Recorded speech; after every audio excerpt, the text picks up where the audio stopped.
Hello students, स्वागत है आपका मेरे official YouTube channel agriculture success point पर। और आज अपने पढ़ेंगे सोइल स्ट्रक्चर के बारे में, मृदा संरचना के बारे में। तो चलिए अपने आज की क्लास को स्टार्ट करते हैं। मृदा संरचना, मृदा संरचना सोइल स्ट्रक्चर। यदि आप चैनल पे पहली बार आए हैं तो चैनल को सब्सक्राइब करके बेल आइकन को जरूर दबा देना, और वीडियो को अभी तक लाइक नहीं किया है तो वीडियो को लाइक ज़रूर कर देना। तो अपने पढ़ने जा रहे हैं सोइल स्ट्रक्चर के बारे में, मृदा संरचना के बारे में।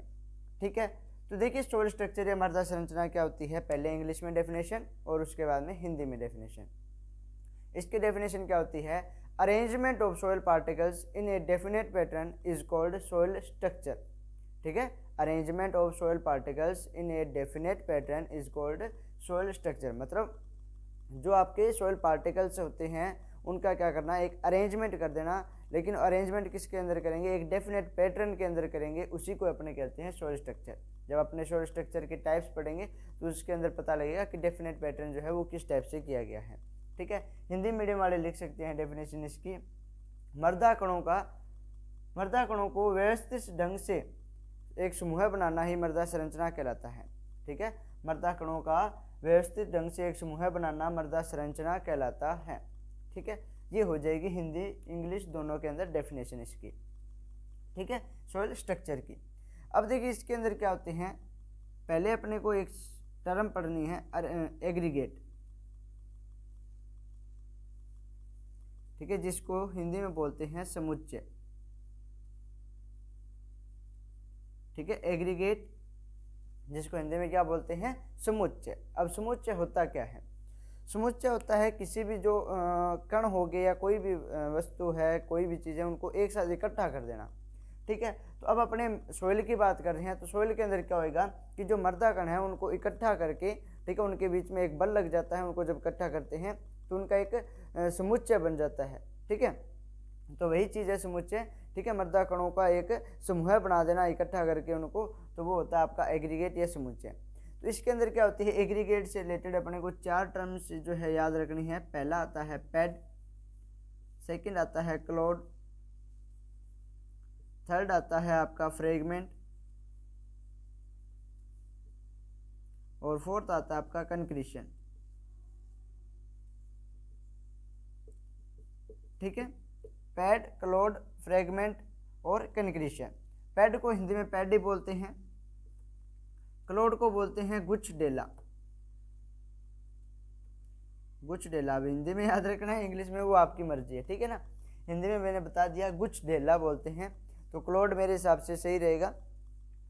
फ्रेगमेंट की बात करें तो इसको बोलते हैं खंड, और कंक्रीशन को बोल देते हैं कंकड़। ठीक है, पैड, क्लोड, फ्रेगमेंट और कंक्रीशन। पैड को हिंदी में पैड, क्लोड को हिंदी में बोलते हैं गुच्छडेला, फ्रेगमेंट को बोलते हैं खंड, और कंक्रीशन को बोलते हैं कंकड़। अब पैड क्या होता है? ये जो भी अपनों ने एग्रीगेट पढ़ा, समुच्चय पढ़ा, मृदा कणों का एक समूह बनाना, इकट्ठा होना, उसको अपनों ने बोल दिया एग्रीगेट या समुच्चय। अब ये समुच्चय जो है यदि ये प्राकृतिक रूप से बना है, ठीक है, यदि ये प्राकृतिक रूप से बना है तो उसको बोल देंगे अपने पैड। ठीक है, यदि ये प्राकृतिक या नेचुरली बना है उसको बोल देंगे पैड। यदि ये आर्टिफिशियली बना है, कृत्रिम रूप से बना है, तो उसको बोल देंगे अपने क्लोड।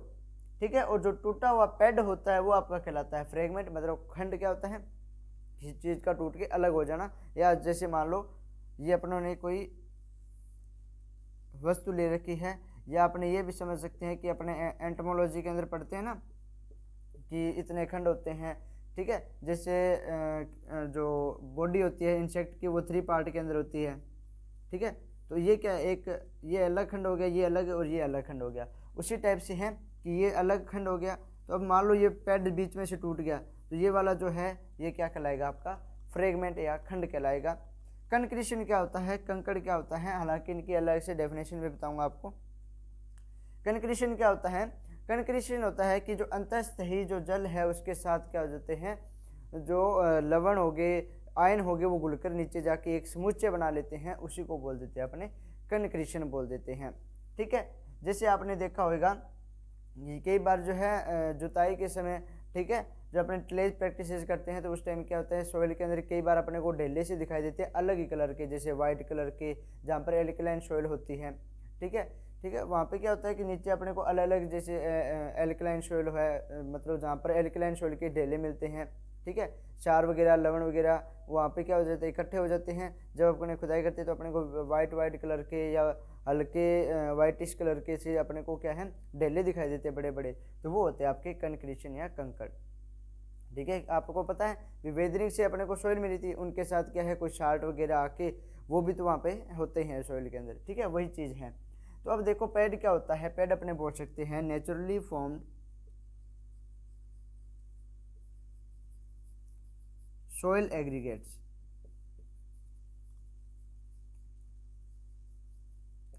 ठीक है, प्राकृतिक रूप से बने हुए समुच्चय को क्या बोला जाता है, पैड बोलते हैं। और ये क्या हो जाएगा फिर आर्टिफिशियली, एक सेकंड रुकिएगा,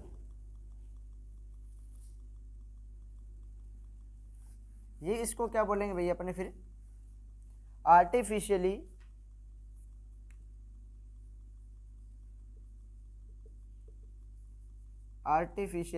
फॉर्म्ड सॉइल एग्रीगेट्स। ठीक है, कृत्रिम रूप से बने हुए समुच्चय को क्या बोल देते हैं अपने क्लोड बोल देते हैं, गुच्छ डेला बोल देते हैं। ठीक है, फ्रेगमेंट, फ्रेगमेंट क्या होता है, टूटा हुआ जो पैड होता है, ब्रोकन पैड।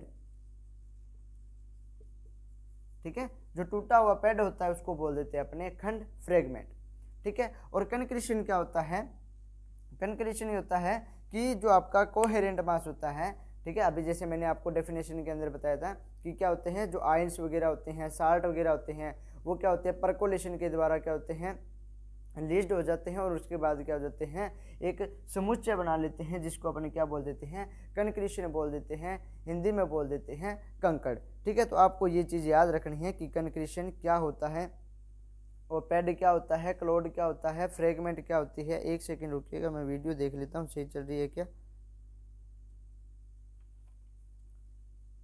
ठीक है जी, ठीक है, तो समझ आ गई भी इसके अंदर क्या होएगा परकोलेशन होएगा, परकोलेशन के द्वारा एक कोहेरेंट मास जो होता है उसकी फॉर्मेशन होती है, इसी को बोल देते हैं अपने कंक्रीशन। ठीक है, मतलब अंतःस्थायी, जो अंतःस्थायी जल के द्वारा क्या होता है आयन और लवणों का घुलकर एक समुच्चय बना लेना ही क्या कहलाता है कंक्रीशन कहलाता है। ठीक है, तो ये आपको चारों टर्म्स अच्छे तरीके से समझ आ गई होगी। ठीक है, और वीडियो को लाइक नहीं किया है तो एक बार लाइक कर दीजिएगा, और कोई भी आपके डाउट रहते हैं तो कमेंट बॉक्स में लिख देना, आपका हर एक डाउट कवर किया जाएगा। और यदि अभी तक आपने एग्रीकल्चर सक्सेस पॉइंट के इंस्टाग्राम को फॉलो नहीं किया है तो ज़रूर फॉलो कीजिएगा, डिस्क्रिप्शन में उसका लिंक मिल जाएगा प्रोफाइल का, तो आप उसको ज़रूर फॉलो कीजिएगा। जो भी जॉब से रिलेटेड अपडेट होती है वो वहाँ पर भी दी जाती है। और आपको क्लासेस कैसी लगती है वो भी कमेंट बॉक्स में ज़रूर बताइएगा,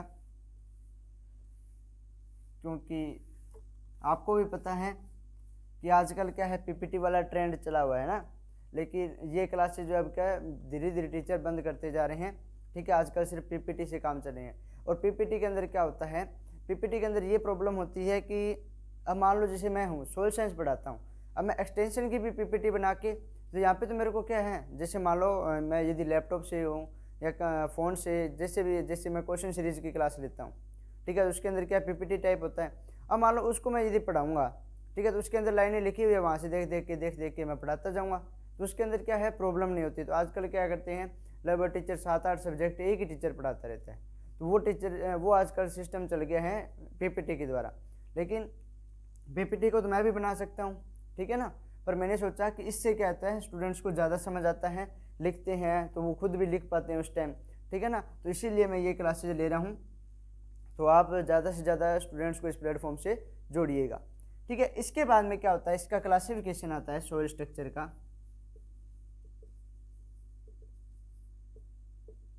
ठीक है, क्लासिफिकेशन आता है, ठीक है, वर्गीकरण। तो इसके अंदर क्या होता है, इसका 3 टाइप का वर्गीकरण है, जिसको आप जीएसटी से याद रख सकते हो। बस एस की जगह क्या याद रखना है आपको, सी याद रखना है, एस से रिलेट ही करता है सी। ठीक है ना, तो जीसीटी याद रखना है जीएसटी की जगह। जी से क्या हो जाता है ग्रेड, ठीक है, हिंदी में बोलते हैं श्रेणियां। सी से हो जाएगा आपका क्लास यानी वर्ग, और टी से हो जाएगा टाइप यानी प्रकार। ठीक है, तो जो सोइल स्ट्रक्चर है, मृदा संरचना है, उसके 4 ग्रेड हैं। क्लास जो है वो भी कितने हैं, 5, और जो आपके टाइप है वो कितने हैं, 4।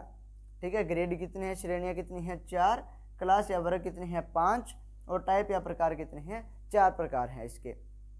ठीक है, तो अब देखिए जो ग्रेड है, श्रेणियां हैं, वो किसके बेसिस पे है, वो है आपके ड्यूरेबिलिटी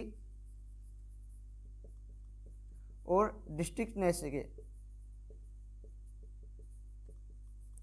ठीक है, ड्यूरेबिलिटी और डिस्ट्रिक्टनेस के आधार पे जो है 4 इसकी श्रेणियां बनाई गई हैं। क्लास की बात करूँ तो ये किसकी है, साइज के बेस पे, बेस्ड ऑन साइज।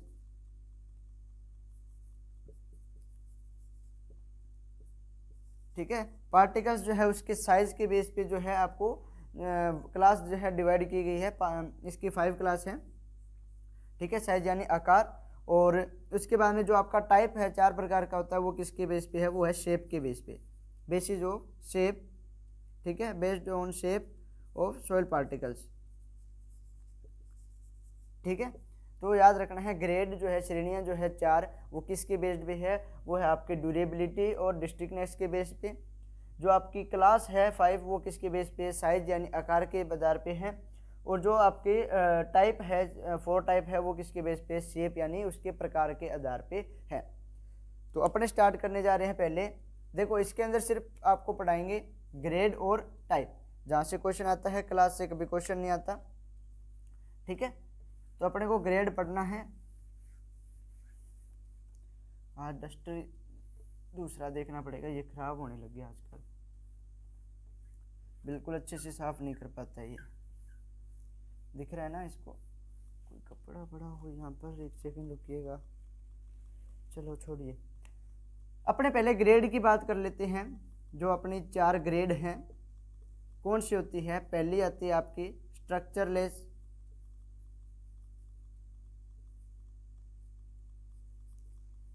संरचनाहीन। ठीक है, सेकंड आती है वीक स्ट्रक्चर, इसके अंदर लिख सकते हो आप दुर्बल संरचना। और थर्ड आती है मीडियम, सामान्य संरचना। और लास्ट जो 4th ग्रेड है वो है आपकी स्ट्रॉन्ग स्ट्रक्चर।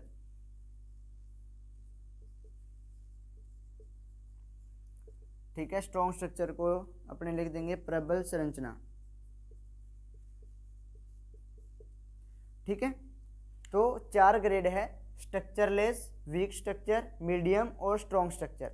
ठीक है, संरचनाहीन, दुर्बल संरचना, सामान्य संरचना और प्रबल संरचना। एक चीज़ देखिएगा, आप बहुत सारी जो है क्लासेस देखते होंगे यूट्यूब पे, तो हिंदी और इंग्लिश के अंदर कंबाइंड बहुत कम मिल पाता है मैटर अपने को। लेकिन मैंने जो कंपटीशन लेवल वाली क्लासेस ली थी उसके अंदर हिंदी का कम यूज़ किया था, सिर्फ इंग्लिश, और जो मेरी समझाने का तरीका था वो हिंदी के अंदर था, जबकि जो लिखता था वो इंग्लिश के अंदर लिखता था।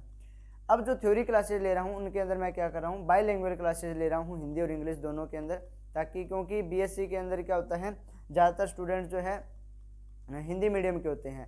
कंपटीशन लेवल के अंदर क्या होता है कि लगभग एग्जाम जो आपके इंग्लिश के अंदर ही होते हैं, तो इसीलिए वो कंपटीशन लेवल वाली जो क्लासेज थी वो इंग्लिश के अंदर चलती थी, और ये वाली जो है वो बाईलैंग्वेज रहती है। ठीक है, तो इससे स्टूडेंट्स को भी प्रॉब्लम नहीं होती। तो स्ट्रक्चरलेस या आपकी जो संरचनाहीन है, इसके अंदर आपको क्या याद रखना है कि इसके अंदर कौन कौन सी सॉइल आती है। ठीक है, तो स्ट्रक्चरलेस के अंदर क्या हो जाएगा कि इसके अंदर जो समूह वगैरह बनते हैं वो बिल्कुल अच्छे नहीं होते। ठीक है ना, उनके मतलब समुच्चय जो है वो अच्छे तरीके से नहीं हो पाता, तो वहाँ पर क्या होती है, संरचना खराब हो जाती है। तो यहाँ पे आपको याद रखना है कि इसके अंदर 2 आती है, एक होती है आपकी सैंड सॉइल और एक होती है आपकी क्ले सॉइल। ठीक है, तो जो स्ट्रक्चरलेस है उसके अंदर आपका सैंड सॉइल और क्ले सॉइल एग्जाम्पल आ जाएगा कि ये जो संरचना है वो कहाँ पर ये जो श्रेणियाँ हैं वो कौन सी सॉइल में मिलती है अपने को, सैंड सॉइल और क्ले सॉइल यानी बालू मृदा और क्ले मृदा के अंदर मिलती है अपने को। दुर्बल संरचना की बात करूँ तो दुर्बल संरचना के अंदर क्या होता है कि समुच्चय जो है उसके अंदर अपने को क्या है, अच्छे तरीके से जो पैड अपनों ने पढ़ा था, ठीक है, वो दिखाई नहीं देता है। ठीक है, इसके अंदर तो बिल्कुल ही नहीं होता पैड। इसके अंदर क्या होता है कि पैड तो कई बार होता है, ठीक है, पैड भी दिखाई दे जाता है, लेकिन उसके अंदर जो बल अपनों ने पढ़ा था, ठीक है, कणों के बीच में जो समुच्चय से एक बल बनता है, वो इसके अंदर क्या होता है, बल वीक हो जाता है। दुर्बल का मतलब उसके अंदर क्या हो जाता है, वीक हो जाता है। जब बल कम हो जाएगा तो मृदा संरचना अपने को बिखरी हुई सी दिखाई देती है। इसका उदाहरण अपने पढ़ सकते हैं एल्कलाइन सॉइल। अपने बोलते हैं ना कि एल्कलाइन सॉइल है तो मतलब वो स्ट्रक्चरलेस सॉइल होगी, ठीक है, लेकिन वो इसके अंदर नहीं आता। तो वीक स्ट्रक्चर के अंदर मतलब वहाँ पर क्या है, खेती भी तो वहाँ पर भी करते हैं जहाँ पर एल्कलाइन सॉइल होती है, लेकिन वहाँ पर प्रोडक्शन कम होता है, वहाँ की स्ट्रक्चर अच्छी नहीं होती। इसीलिए बोला जाता है कि इसके अंदर पैड तो होते हैं, लेकिन वो क्या है, उसके अंदर जो बल लगता है वो क्या हो जाता है, दुर्बल हो जाता है, कम हो जाता है, इसीलिए इसको वीक स्ट्रक्चर बोला हुआ है। मीडियम के अंदर क्या होता है कि इसके अंदर जो पैड वगैरह होते हैं वो क्या होते हैं, स्पष्ट दिखाई देते हैं अपने को, जो है क्लियर शो होते हैं अपने को, स्पष्ट दिखाई देते हैं। और जो आपके स्ट्रॉन्ग स्ट्रक्चर है इसके अंदर क्या होते हैं, पैड जो है वो सुस्पष्ट और सबसे अधिक विकसित हुए होते हैं। इसके अंदर तो क्या होंगे, कम होंगे, मीडियम है तो कम विकसित होते हैं। इसके अंदर जो पैड होता है वो अधिक विकसित हुआ होता है। ठीक है, इसका एग्जाम्पल हो जाएगा आपका क्रम्बी सॉइल। ठीक है, जो क्रम्बी सॉइल होती है वो एग्रीकल्चर प्रैक्टिसेस के लिए बेस्ट सॉइल है। तो याद रख लेना, जो क्रम्बी स्ट्रक्चर पढ़ेंगे आगे, ठीक है, तो वो क्या होती है, एग्रीकल्चर प्रैक्टिसेस के लिए सबसे बेस्ट होती है। ठीक है, तो ये होगी आपकी 4 ग्रेड, ठीक है, श्रेणियाँ। इसके बाद में अपने चलते हैं इसकी टाइप के बारे में, प्रकार, जो कि सबसे इम्पोर्टेंट है इस चैप्टर के अंदर। तो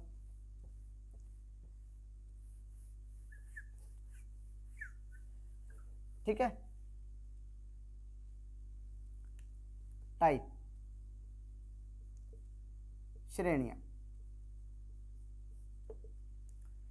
ठीक है, टाइप या श्रेणियां इसकी कितनी बताई थी मैंने, 4 बताई थी। किसके आधार पे है ये, जो इसका आकार होता है। ठीक है, सॉरी श्रेणियां लिख दिया क्या मैंने, श्रेणियां नहीं, प्रकार, टाइप हो जाएगा प्रकार। ठीक है, तो 4 प्रकार की होती है। कौन कौन सी होती है, एक होती है आपकी प्लेटी स्ट्रक्चर, ठीक है, जिसको हिंदी में बोलते हैं प्लेटी संरचना। एक होती है प्रिज्मीय संरचना, प्रिज्मेटिक स्ट्रक्चर। थर्ड होती है आपकी ग्रेनुलर, ठीक है, जो आपकी गोलीय संरचना होती है। और फोर्थ आ जाती है आपकी ब्लॉकी स्ट्रक्चर, जिसको हिंदी में भी ब्लॉकी बोला जाता है। सिर्फ आपके तीनों जो है, पहले वाली जो तीनों है वो आपकी हिंदी और इंग्लिश में सेम रहती है। जो ग्रेनुलर होती है उसको बस बोला जाता है कि गोलाकार संरचना। ठीक है, तो चलिए अपने पहले एक एक करके पढ़ लेते हैं। पहली आती है प्लेट लाइक, ठीक है, हिंदी में बोल देते हैं इस प्रकार, प्लेट संरचना। विद आपको डायग्राम बताने वाला हूं। ठीक है, अब प्लेट लाइक के अंदर क्या होगा, इस प्रकार से प्लेटें बनी हुई होती हैं।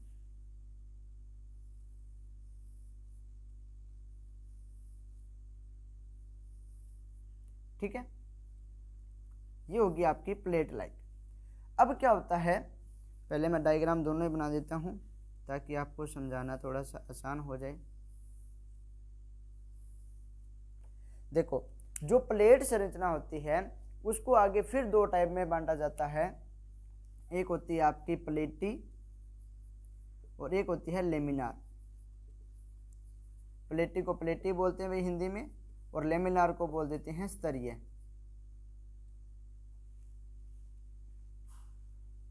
ठीक है, क्या बोल देते हैं इसको, स्तरीय बोला जाता है। प्लेटी और लेमिनार यानी हिंदी में बोल देंगे इसको स्तरीय। ठीक है, अब जो प्लेटी होती है वो क्या होती है, थिक होती है, मतलब इसकी मोटाई क्या होगी, ज्यादा होगी। जो लेमिनार होती है वो क्या होती है, थिन होती है। थिन मतलब पतली।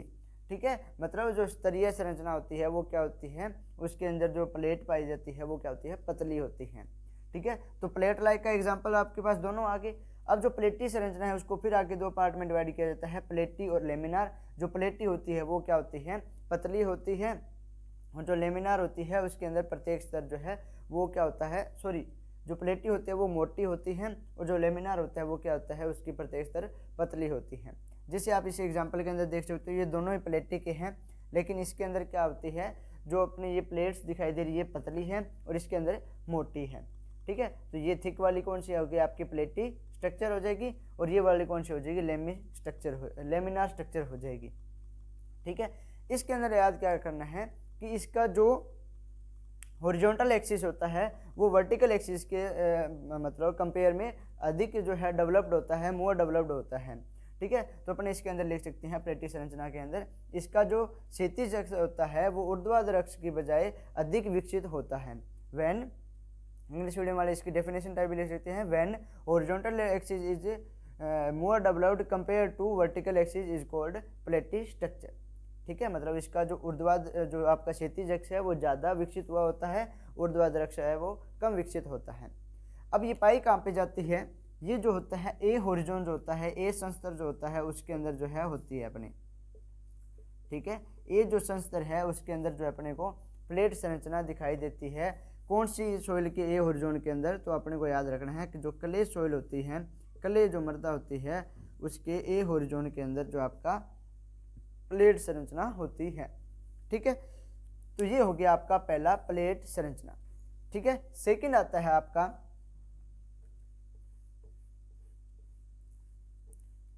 यदि आपको कोई भी डाउट रह रहा हो ना आपका तो कमेंट बॉक्स में लिख देना, सारे डाउट आपके कवर होंगे। और अभी तक चैनल को सब्सक्राइब नहीं किया है तो सब्सक्राइब कर देना, आप स्टूडेंट्स के लिए इतनी मेहनत कर रहा हूं मैं। ठीक है, सेकंड आती है आपकी प्रिज्म लाइक। प्रिज्म लाइक, ठीक है, प्रिज्म लाइक, प्रिज्मीय संरचना। ठीक है, प्रिज्म लाइक या प्रिज्मीय संरचना के बारे में अपने पढ़ने जा रहे हैं। एक सेकंड रुकिएगा क्योंकि बाहर जो है लाइट आने लगी है, तो देख लेता हूँ ब्लैक बोर्ड पे पढ़ रही है नहीं वीडियो के अंदर, तो अभी तक तो सही चल रहा है।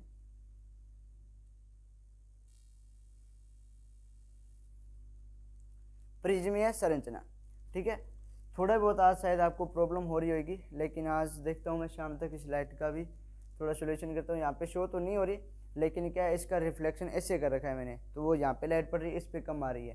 तो आज शाम को देखता हूँ इस लाइट का थोड़ा सा मुँह इधर करके इस पे फोकस करेंगे। तो प्रिज्मीय संरचना के अंदर क्या होंगे, प्रिज्म बनेंगे इस टाइप से, जैसे अभी अपनों ने प्लेटी के अंदर पढ़ा था ना, अलग अलग बन रहे थे, उसी टाइप से इसके अंदर भी दो टाइप के होंगे। ठीक है, इस टाइप से।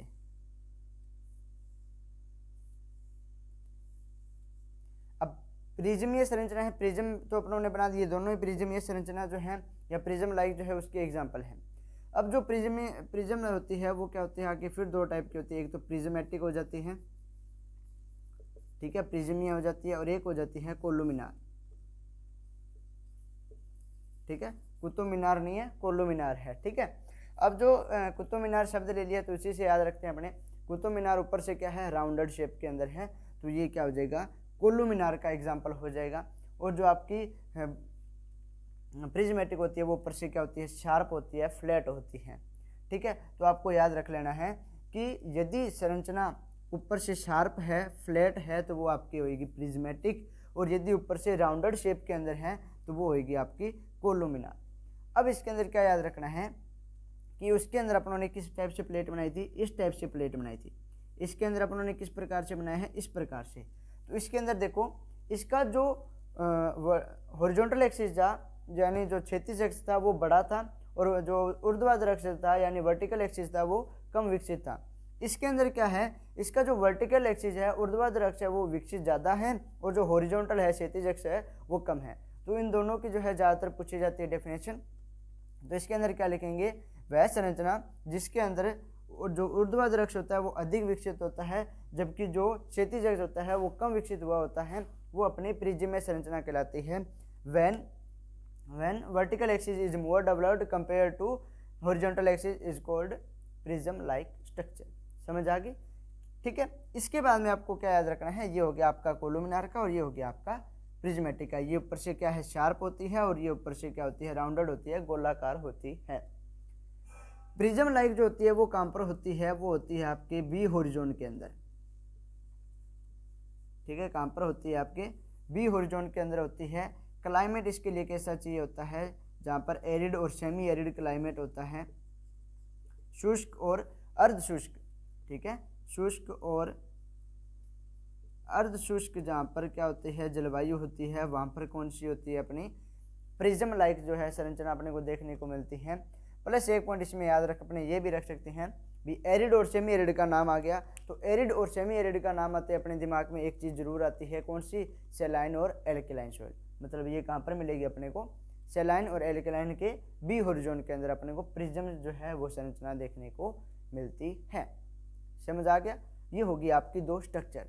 थर्ड आती है आपकी ब्लॉक की, ठीक है, ब्लॉक की के अंदर भी दो होती है आपकी, एंगुलर ब्लॉक की और सब एंगुलर ब्लॉक की, ठीक है। जो एंगुलर ब्लॉक की होती हैं उसके अंदर क्या होते हैं 19 डिग्री के एंगल बनते हैं, और जो सब एंगुलर होते हैं उसके अंदर जो है राउंडेड शेप के अंदर होते हैं। तो थर्ड अपने पढ़ते हैं ब्लॉक की, ब्लॉक लाइक, ठीक है, हिंदी में भी ब्लॉक ही बोलेंगे, ठीक है। ब्लॉक संरचना के बारे में पढ़ने जा रहे हैं। तो ब्लॉक के अंदर भी जैसे अभी मैंने दो नाम बताए, इसको थोड़ा सा नीचे लिख लेते हैं, ऊपर लिखने में परेशानी ना हो। इस प्रकार से क्या बनेंगे, ब्लॉक बनेंगे, ठीक है। अब देखो ब्लॉक लाइक भी फिर आगे दो टाइप में डिवाइड, प्रत्येक जो स्ट्रक्चर है वो आगे दो टाइप में डिवाइड हो रही है। इसके अंदर कौन सी आ जाएगी आपकी ब्लॉक की, सॉरी एंगुलर ब्लॉक की और सब एंगुलर ब्लॉक की।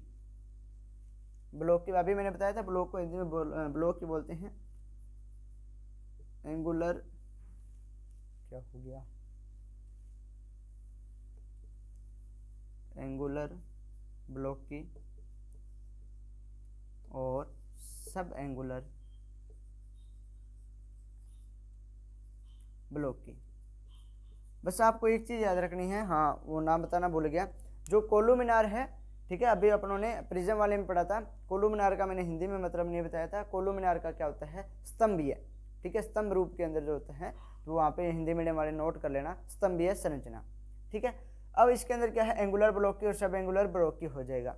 एंगुलर ब्लॉक की का एग्जाम्पल कौन सा होगा, ये जिसके अंदर 19 डिग्री का एंगुलर बन रहा है वो आपकी एंगुलर ब्लॉक की होती है। सब एंगुलर जिनके अंदर ये क्या है राउंडेड शेप के अंदर है वो आपकी सब एंगुलर ब्लॉक की होती है। इसके सारे डायमेंशंस है या जो कोर होते हैं वो क्या होते हैं, समान होते हैं, ठीक है। ये क्या है, नट के रूप में होती है, ठीक है, और मतलब कई नट भी ऐसे राउंड शेप के अंदर भी होते हैं, कई चोर्स भी होते हैं ना, तो इसको नट या घन भी ऐसे ही होता है, तो इसको घनाकार संरचना या नटाकार संरचना भी बोला जाता है, ठीक है। तो याद रख लेना आपको, ब्लॉक लाइक जो है उसको घनाकार या नटाकार जो है संरचना भी बोला जाता है। इसके अंदर एंगुलर ब्लॉकी के अंदर जो है 19 डिग्री के एंगल बनते हैं, और सब एंगुलर ब्लॉकी के अंदर राउंडेड शेप के अंदर होता है, ठीक है। इसके अंदर क्या है, ये जो है वो कहाँ पर मिलती है अपने को, ये भी बी हॉरिजॉन के अंदर मिलती है, ठीक है। जो ब्लॉक लाइक संरचना है वो कहाँ पर मिलती है, बी हॉरिजॉन में मिलती है, कहाँ पर, क्ले सॉइल के अंदर। क्लाइमेट कौन सा, ह्यूमिड क्लाइमेट, ठीक है, आर्द्र, ठीक है, जहाँ की आर्द्र जलवायु होती है वहाँ पर अपने को कौन सी संरचना दिखाई देती है, ब्लॉक संरचना है वो दिखाई देती है। दो टाइप की होती है, एंगुलर ब्लॉक की और सब एंगुलर ब्लॉक की।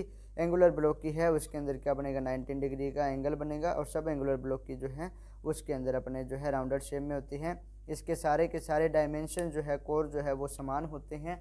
ये देखो सेम दिखाई दे रहे हैं, उसके अंदर तो ऊपर नीचे थे ना, ऊर्ध्वाधर अपने क्षैतिज देख रहे थे, ठीक है, ये हो गया। इसके बाद में लास्ट अपनी आती है ग्रेनुलर। ग्रेनुलर तो उसका टाइप है, उसका मैंने नाम बताया था आपको स्फेरिकल। फोर्थ है अपनी स्फेरिकल,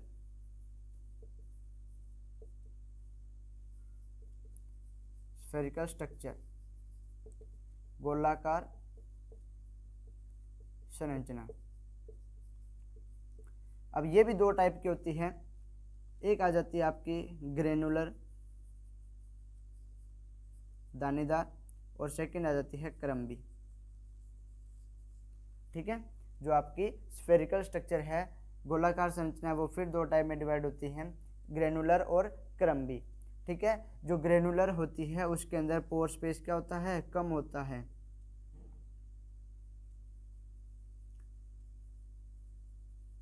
ठीक है, इस प्रकार से पार्टिकल क्या होते हैं, बहुत पास पास में होते हैं, और जबकि जो क्रम्बी स्ट्रक्चर होती है उसके अंदर क्या होता है, पोर स्पेस ज़्यादा होता है। ठीक है, इस प्रकार से आप देख सकते हो। एक तो ये स्ट्रक्चर है जिसके अंदर पोर स्पेस कम है, और एक ये स्ट्रक्चर है जिसके अंदर पोर स्पेस ज़्यादा है। ठीक है, तो आपको याद रखना है कि जो ग्रेनुलर होती है उसके अंदर क्या होता है, पोर स्पेस कम होता है, और क्रम्बी जो होती है इसके अंदर पोर स्पेस ज़्यादा होता है। कहाँ पर मिलती है, ए होरिज़ोन के अंदर मिलती है ये। ठीक है, कहाँ पर मिलती है, ए होरिज़ोन के अंदर मिलती है। कौन सी जो सोइल है उसके अंदर मिलती है, तो एलुवियल सोइल जो होती है उसके अंदर मिलती है। ठीक है, तो याद रख लेना, ए होरिज़ोन के अंदर मिलती है, एलुवियल सोइल के अंदर होती है, और क्रम्बी जो स्ट्रक्चर होती है वो एग्रीकल्चर के लिए क्या है, बेस्ट स्ट्रक्चर मानी जाती है। ठीक है, एग्रीकल्चर के लिए क्या मानी जाती है, बेस्ट स्ट्रक्चर मानी जाती है। ग्रेनुलर है उसके अंदर पोर स्पेस कम, और जो क्रम्बी है उसके अंदर पोर स्पेस ज़्यादा, यानी पोरोसिटी ज़्यादा है वो ज़्यादा किसके अंदर होती है, तो क्रम्बी स्ट्रक्चर के अंदर होती है। तो ये चीज़ें थी जो इसके अंदर याद रखने वाली थी। ठीक है, इसके बाद में आता है मैनेजमेंट ऑफ सॉइल स्ट्रक्चर। ठीक है, मैनेजमेंट ऑफ, क्लासिफिकेशन अपना कंप्लीट हो गया। मैनेजमेंट ऑफ सॉइल स्ट्रक्चर, मृदा संरचना का क्या करना, प्रबंध करना। ठीक है, मृदा संरचना का क्या कर लेना, प्रबंध कर लेना। अब मैनेजमेंट जो है मैं नाम लेता जाऊंगा, आपको अपने आप समझ आ जाएगा यदि आप उन्होंने पिछले वाले क्लासेज को समझा हुआ है तो। ठीक है, अब पहले बात करते हैं इसके अंदर मृदा आवर्तन की बात कर लेते हैं, सॉइल एयरेशन की बात कर लेते हैं। अपनों ने ये पढ़ा हुआ है अच्छे तरीके से, यदि मृदा के अंदर वायु का संचार अच्छे तरीके से होएगा तो वहाँ की संरचना बढ़िया रहेगी। तो अपने पहला पॉइंट ये बना के ले सकते हैं, यदि उसके अंदर एयरेशन जो है वो सही हो रहा है तो उसके अंदर जो है सॉइल स्ट्रक्चर जो है उस पर कोई इफेक्ट नहीं पड़ता है, मृदा संरचना पे कोई प्रभाव नहीं पड़ता है, मतलब उसकी बजाय क्या है, अच्छी रहती है। ठीक है, तो अपने ये लिख देंगे कि वायु संचार से मृदा आवर्तन होने से मृदा की जो संरचना है वो बढ़िया होती है या बढ़ोतरी होती है, उसके अंदर ग्रोथ होती है।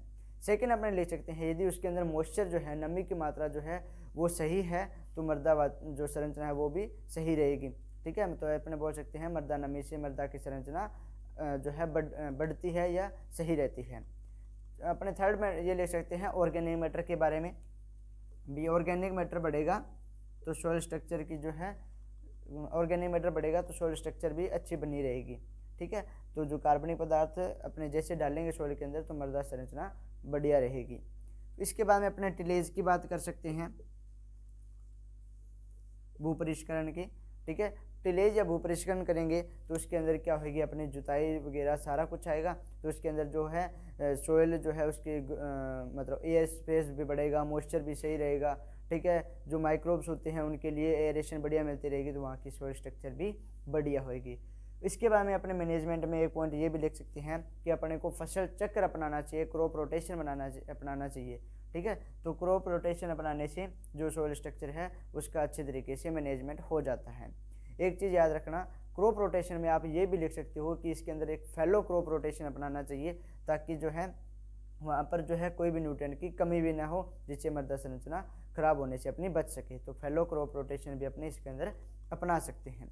तो ये लगभग 5-6 पॉइंट हो गए, इतना लिख दोगे तो आपका नंबर हो 4 नंबर के अंदर शायद क्वेश्चन पूछ लेगा। ठीक है, तो यह आपके 15 नंबर में पूरे जो आपके कितने नंबर का आता है, 8 नंबर का आता होगा ना, तो उसके अंदर वो पूछ लेगा सॉइल स्ट्रक्चर क्या होता है, सॉइल स्ट्रक्चर की वो टाइप बताइए और प्लस में उसका मैनेजमेंट बताइए। तो आप इतना लिख देना, आपको नंबर पूरा मिलेगा। तो ये होगी अपनी सॉइल स्ट्रक्चर टॉपिक कंप्लीट। इससे रिलेटेड आपको कोई भी डाउट है तो कमेंट बॉक्स में ज़रूर लिखिएगा, आपका हर एक डाउट कवर होएगा। डिस्क्रिप्शन में आपको इंस्टाग्राम का लिंक मिल जाएगा, वहाँ पर जाके आप एग्रीकल्चर सक्सेस पॉइंट को फॉलो कीजिएगा और मेरे साथ जुड़े रहिएगा। आपको सोइल साइंस बहुत बेहतरीन तरीके से कराऊंगा, और प्लस में एक सब्जेक्ट और कराने वाला हूँ जिसके अंदर जो है मैं मानता हूँ कि मेरी कमांड बढ़िया है सोइल साइंस की तरह, वो भी आपको कराऊंगा। तो मतलब जो भी टॉपिक करवाऊँगा ना वो इतने अच्छे तरीके से कराऊंगा कि उस टॉपिक में से आपको ऐसा नहीं लगेगा कि ये हमारा क्वेश्चन था और गलत हो गया। जैसे अब शो स्ट्रक्चर में कराया, जो जो इंपॉर्टेंट चीज़ें थी वो आपको मैंने सारी बता दी। थ्योरी लेवल के अंदर इतना ही इंपॉर्टेंट है, कॉम्पिटिशन लेवल में जाते हैं तो इनका व्यास वगैरह भी पूछ लिया जाता है जो प्रिज्मेटिक है, ठीक है। जैसे जो आपकी प्लेट लाइक होती है उसका 1 से 10 mm होता है, ठीक है। जो प्रिज्म वाली है उसके अंदर 10 से 100 mm याद रखना पड़ता है, ठीक है। तो ये चीज़ें हैं। जैसे ब्लॉकी के अंदर जो है 5 से 50 होता है, ठीक है। और जो आपकी एंगुलर ब्लॉकी होती है इसके अंदर जो इसका व्यास होता है वो 1 से 10 mm होता है। तो ये चीज़ें हैं जो मैंने नहीं बताई थी, हाँ बता दी। किसी को नोट करना हो तो कर लेना, बाकी थ्योरी वालों के लिए इंपॉर्टेंट नहीं है। तो आई होप कि आपको लेक्चर अच्छा लगा होगा। कमेंट बॉक्स में ज़रूर बताइएगा, और वीडियो को लाइक नहीं किया तो लाइक कर देना, चैनल को सब्सक्राइब जरूर करना, बेल आइकन को जरूर दबाना। Thank you.